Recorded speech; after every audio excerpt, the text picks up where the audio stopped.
Day 1025 of the Russian invasion of Ukraine. The Russians want to take control of Pokrovsk in the Donetsk region at all costs. Thousands of residents still remain in the city, facing enormous challenges in this frontline town. At the same time, drone and missile attacks on Ukrainian energy and heating infrastructure facilities across the country continue non-stop. Kyiv residents had to take refuge in the subway again as Russia carried out another attack on Ukraine.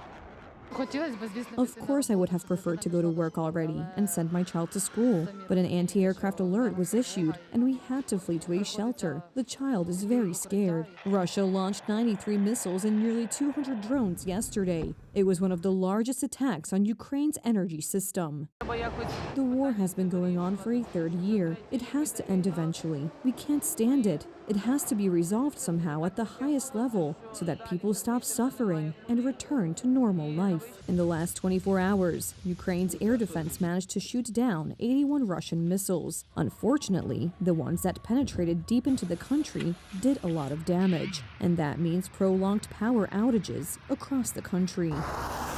Disturbing reports are also coming from Pokrovsk, a strategic city located 18 kilometers from the border with the Donetsk and Dnipropetrovsk regions.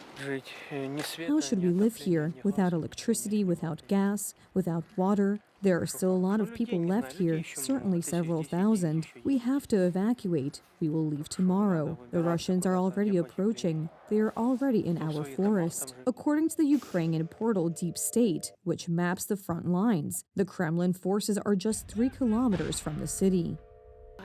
When we still had gas, you could at least heat water bottles. Now there is nothing left. I don't know how we will survive, but where would I go and with what money? I don't have any money. We only live thanks to humanitarian aid. Meanwhile, the Ukrainians have carried out a series of successful retaliatory drone attacks against military facilities in central Russia. Among other things, they succeeded in destroying huge fuel tanks in the Orlovsk region.